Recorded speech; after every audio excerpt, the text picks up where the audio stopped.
This is Nancy. I'm in the kitchen this weekend processing some of our goodies. I'm finishing the 5 6-gallon buckets of apples. They are free of pesticides and herbicides, given to me by my friend Sherman. Come join us.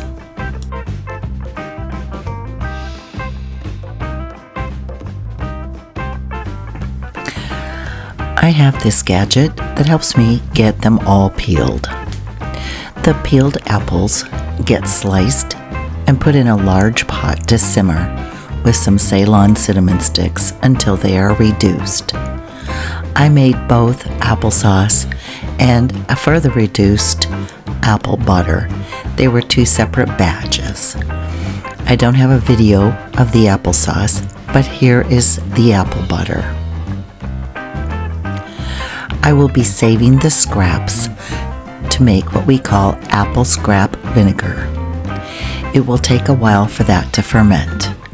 It will first become a sweet juice, then a wine-like liquid.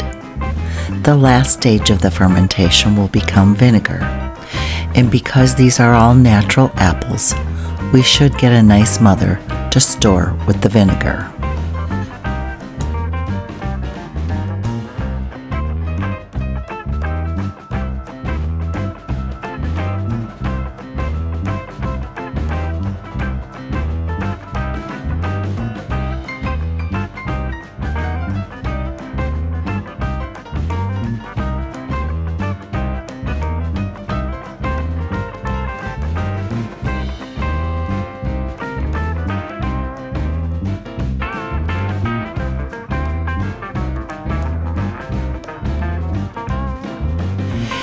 You might notice the bug bites and imperfections of these apples.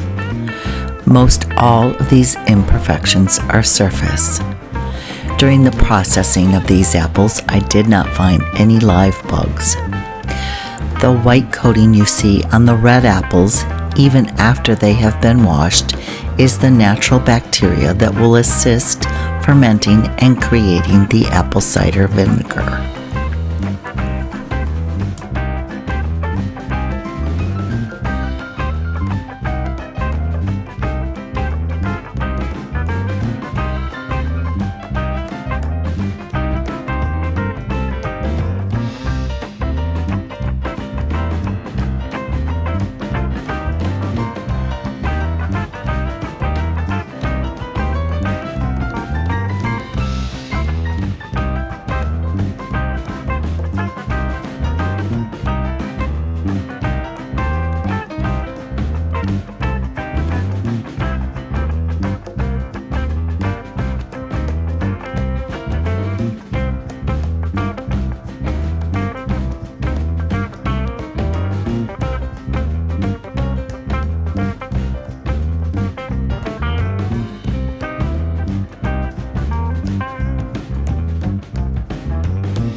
As you can see, it took quite a while for the apples to reduce down to a nice golden brown color and to where the apple has broken down into more of a sauce.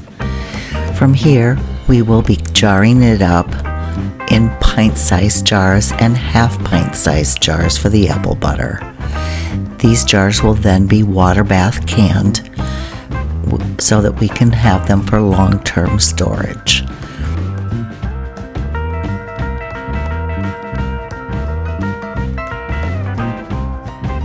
The apple scraps will be allowed to ferment for a while until they're ready. We'll show that in another video. Headed over to my friend Gail's to pick up some goodies she wants to share with me. The first is a large pumpkin. It's a 50-pound pumpkin. We are using a dolly to transport it up the hill to the car. I will process this in small batches to put up for the winter, and we will be freezing the processed batches so that we can make pumpkin pies, pumpkin soup, pumpkin bread, pumpkin bars, cookies, cupcakes, and I might even have John smoke some of it to make smoked pumpkin gnocchis. I'm not sure yet, but it does have a lot of uses. We will also take the seeds, of course, and roast them for snacks. You can also see that Gail has grown some other types of squashes and pumpkins. This one to me looks like a heart. What do you think? This pumpkin is an Illinois winter squash. It's also known as a white crookneck pumpkin. It was grown in Illinois. It has been grown in Illinois at least since the 1930s. They typically grow to be 15 to 30 pounds. They have a mild flavor, and they're a very good keeper. While I was there, I picked some lemon balm to make tea. I will also mix this lemon balm with some other teas I have growing, like hyssop.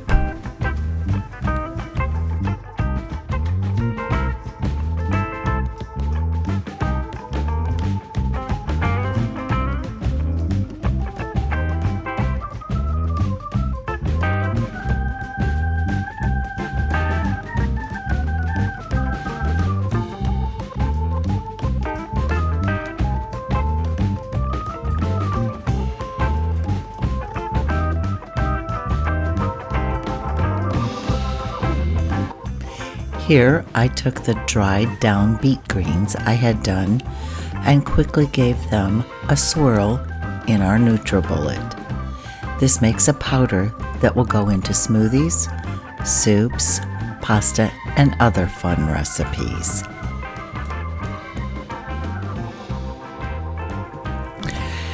Now I'm headed out to the garden. The broccoli has all been picked and it's starting to go to seed. You can see these spiky little pods on the plants, and that's where the seeds are going to come from. Most of them are quite green, but you can see some of them are starting to yellow, and some of them are turning brown like these. These are dry enough for me to pull the seeds. There still are some broccoli sprouts, little flowerets on the plants, and they're absolutely delicious. I've brought these inside to do as a little test sample. I'm going to be stringing them up and hanging them upside down to dry. I've left several of our plants out in the garden still to let them dry, and I'm going to see which ones yield better and also which ones will come up when I do a little test run to see if they actually sprout. If you have the opportunity to eat any of these little flowerets, they're delicious. This particular plant also has a morning glory that is starting to wind its way through, and eventually if I had left it in the garden, it would take over the plant. It's time to plant garlic, so while I'm down in the cellar, I'll be checking on the potatoes and the onions to make sure none of them have started to rot. We have a wide assortment of potatoes and a wide assortment of onions. We should be able to keep most of this in good condition until late spring of next year.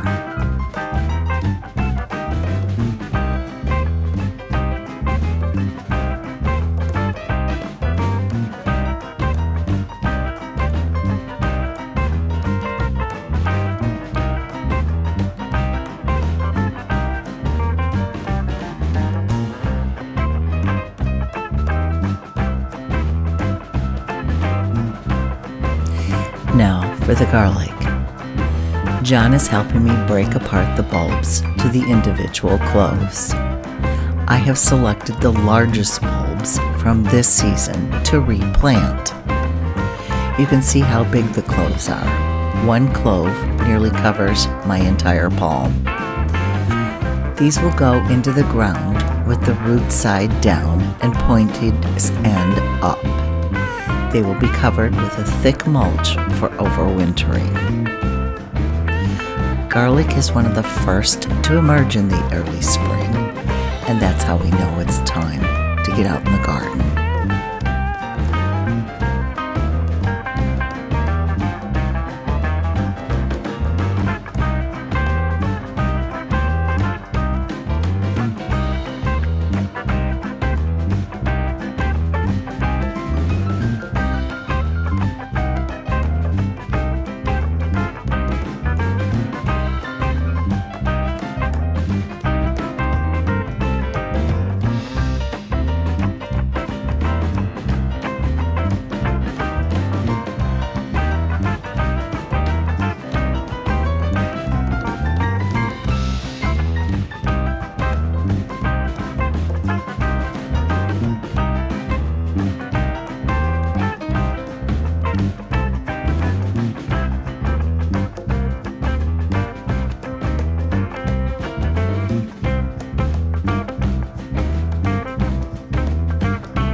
I'm getting hungry now, so I'm going to make some tomato soup from the tomatoes that were picked right before the frost.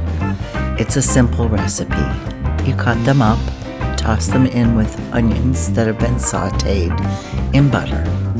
When they become soft, I use a stick blender to blend it up, and of course, garlic. What you see on the press is 1 clove. 1. I hope you've enjoyed our journey, and I hope you'll join us again. Keep on following your dreams.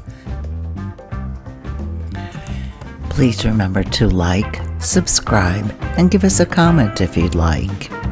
Thanks for coming.